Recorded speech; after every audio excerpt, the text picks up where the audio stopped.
Strobe Studios presents Michael Helgens and Greg Kilberger in The Watson Files.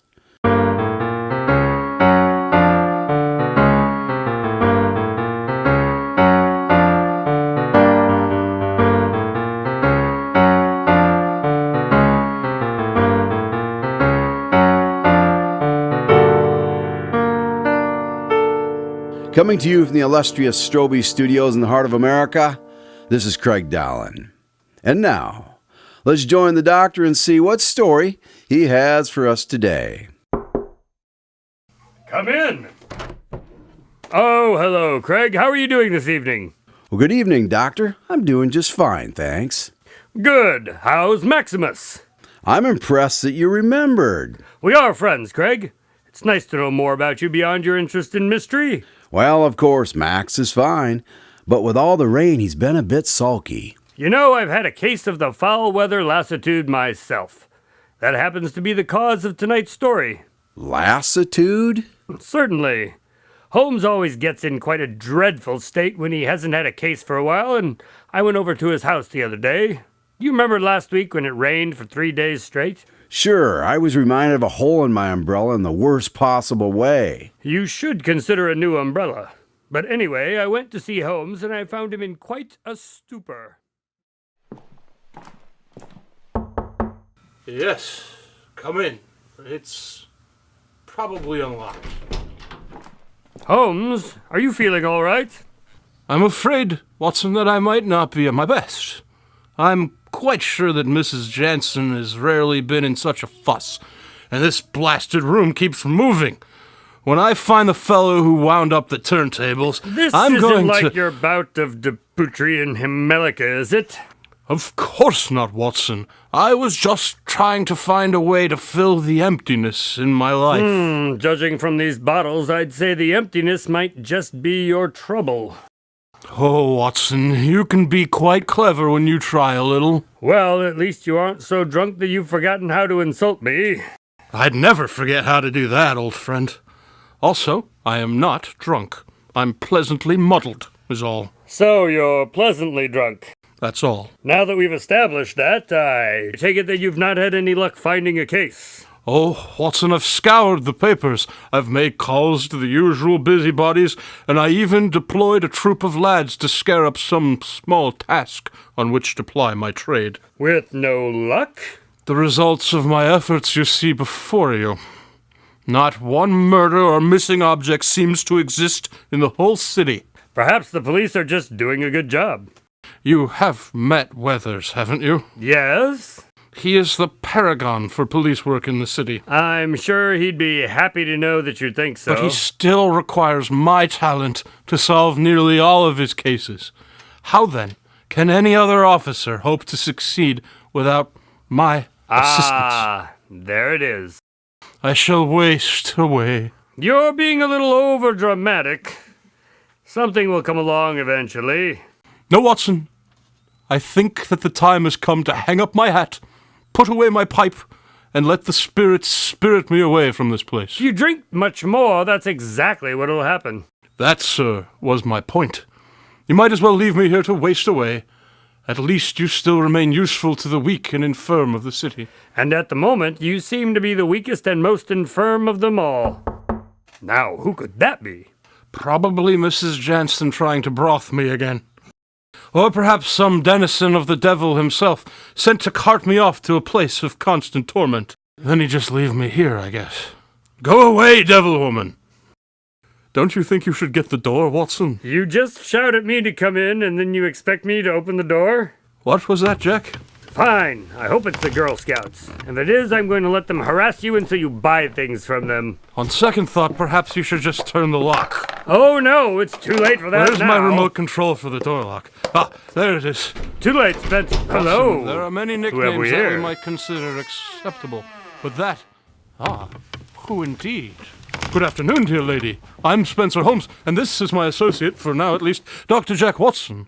Good afternoon, Mr. Holmes, Dr. Watson. I am Guinevere von Locke. Please, come in and take a rest. You must be tired after your long trip. I am, but how can you know that I have traveled far to be here? Probably from the plane ticket sticking out of your bag there. Indeed, and based on the arrival time, you could not have gone anywhere but directly here upon leaving the airport. You are, of course, correct, sirs. I have heard of your deductive powers, and that is the very reason that I have come here. Well, those powers which I have, dear lady, are at your service. I must confess that I have been made familiar with you, Mr. Holmes, but the matter that I have brought is of delicate nature. Can I trust your friend as well? You may rest assured that Watson will be as faithful to protecting your trust as I could ever hope to be. It is both of us or none, if it should come to it. I think that I should prefer that someone else share in my burden. Well then, how can we help, ma'am? My name has traversed my family from one generation to the next. My ancestor sat at court with a king of which you may have some familiarity. You don't mean... Of course she does, Watson. Please, pardon the interruption. Of course, but your friend is correct. I speak of King Arthur. For many generations now, my family has been the protector of the king's sword, and it has been passed from one Guinevere unto the next, in hopes that one day Arthur would return and reclaim his throne and restore peace to his entire kingdom. Excalibur is real? I do not mean to offend, but you have to be kidding. Would that I were, sir. Then I should not have been required to embark on this journey. And what has become of Arthur's blade? My mother hath been the keeper of the sword since she were 12 years, at which time a ceremony was held to convey the sword to my mother from its place of safe keeping in the hands of my grandmother. And this is always done at the 32nd birthday? That is correct, sir. Pardon me for asking, but why 32? Arthur had 32 trusted knights. Ah, of course. I trust you didn't come all this way to tell us that you are about to turn 32. A lady doth not take joy in discussing her age, but you are indeed correct, sir, and the time that I must take guard of the sword is nearing quickly. But... As I hath said, my mother has long been the keeper of the sword, but when 3 days passed she travelled to the secret place where the sword is kept, she found that it was no longer there. Well, it doesn't seem like a very safe place. Mayhap not, but with the sword missing there is a great deal of danger. It has been quite a long time since Arthur perished and was laid to rest at Avalon. Perhaps it won't be so bad. You do not understand. If the ceremony should not take place, or if it were discovered that we hath failed in our duty, then tradition dictates that our king's right to the throne will be lost, and he may never return. And who would then be the rightful king? The ancestors of Mordred La Fay. Naturally. Now I think you've come to the point of your visit. Indeed, Mr. Holmes, there are but 3 days until the anniversary of my birth, and I fear that unless you consent to help us, it may be my mother who shall bring disgrace to our lineage. I cannot bear the thought. There. I'm sure we'll find your sword. Oh, no, Dr. Watson, 'tis not my sword, but that of my king. Oh, right.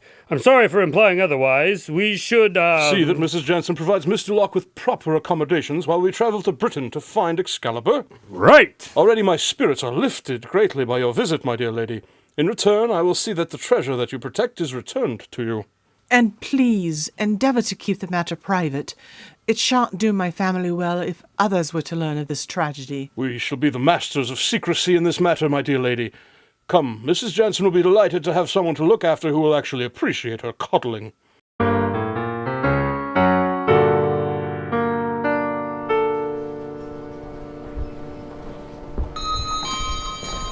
G911, boarding gate 18. It is quite good to be back in the land of our grandparents, Watson. Indeed. I'm sure that London has changed quite a bit since they left her. I'm sure that even Grandpa Sherlock would have been befuddled by all of this computer equipment, though. Then things haven't changed as much as I thought. Very funny. I think we should begin by having a talk with that man over there. Which one? The one that looks dark and brooding. Ah, yes, he does seem like quite the character. And he's been eyeing us since we left the concourse. Best to see to him right away and avoid any unexpected unpleasantness. Right. Just one other thing. I know you said on the plane that we might be able to find Excalibur, but do you really think it's actually Arthur's sword? I've seen a lot of things in my lifetime, Watson. It is not entirely impossible, merely improbable. I am, however, sure that the sword has no magical powers. Well, that makes me feel a little better at least. Unless, of course, it does. Now you're just toying with me. Mayhap. Good afternoon, sir. I'm Spencer. I know who you are and why you have come. So that's what that feels like. What's that, Holmes? When a man that you've never met before claims to know everything about you. I'd wager quite a lot that he's off the mark, though. All right, if you know so much, then why have we come? In quest for the king's sword, of course. I have been instructed to warn you that you shan't succeed, and your presence here only places yourselves in grave danger. You couldn't be farther from the mark, my pungent friend. We'll be just fine, and we're not really interested in swordplay. We've come for the Shakespeare Festival. Oh, that reminds me, we should see The Tempest while we're here. Of course, Watson, we'll do that. Is that all then, sir? Heed my warning. Remain at your peril. Depart while we have yet the patience to permit your trespass in these matters to go unanswered. I think you'll find, sir, that we do not respond well to threats. Well said, Watson. Off you go then. We have quite a lot to do. You have been warned. That was indeed unpleasant. Yes, I dare say that we've not seen the last of that fellow. What the devil was that?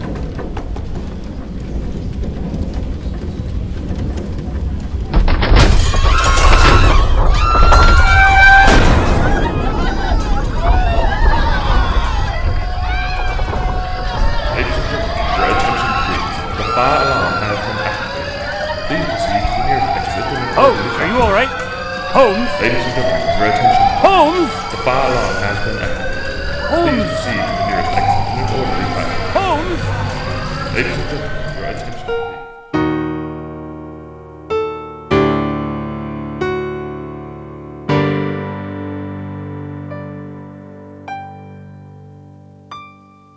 Good heavens. I hope Spencer was all right. I'm afraid that the rest of the story will have to wait until next week, Craig. We've run out of time. What? You can't stop there. I don't really have a choice. I'm not sure I'll be able to wait till next week. Oh, I'm confident that you'll have it in you. So you'll be telling us the rest of the story next week then? Actually, I thought next week I might tell you about the time that we spoke at a career fair and were hired by a young boy. You have got to be kidding. Oh, all right, I'll finish this story next week. But don't think that you'll get by without the other one the week after that. I can live with that. I'll see you next week, Doctor. Indeed. Tonight's Watson Files adventure was written by Michael Helgens and directed by Scott Strosahl. Spencer Holmes and Dr. Watson were played by Michael Helgens and Greg Kilberger. Additional voices were provided by Steve Rimpici and Beverly Mead. Until next week, this is Craig Dahlen saying good night from Strobe Studios.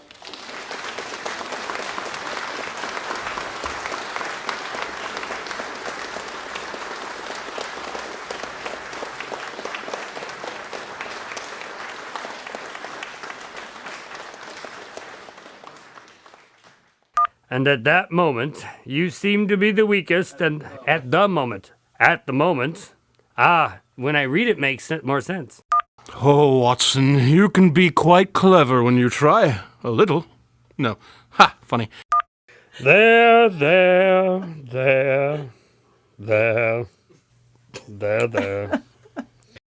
I've seen a lot of things in my lifetime, Watson. It is not entirely... What the devil was that? Holmes, are you all right? Holmes? Holmes! Holmes! Holmes! I think the emergency voice should be a woman's voice, probably. That's fine. I actually thought you, but... Me? Yeah. You thought I should do it? Yeah, because it's very... I have an you have an even tone when you speak. You're saying speaking of monotone? I did not say Yes, monotone. I said even. Okay, well, I can do it. Okay, on to part 2. Moving right along. Moving right along, we got a life on the highway. It's your way or my way.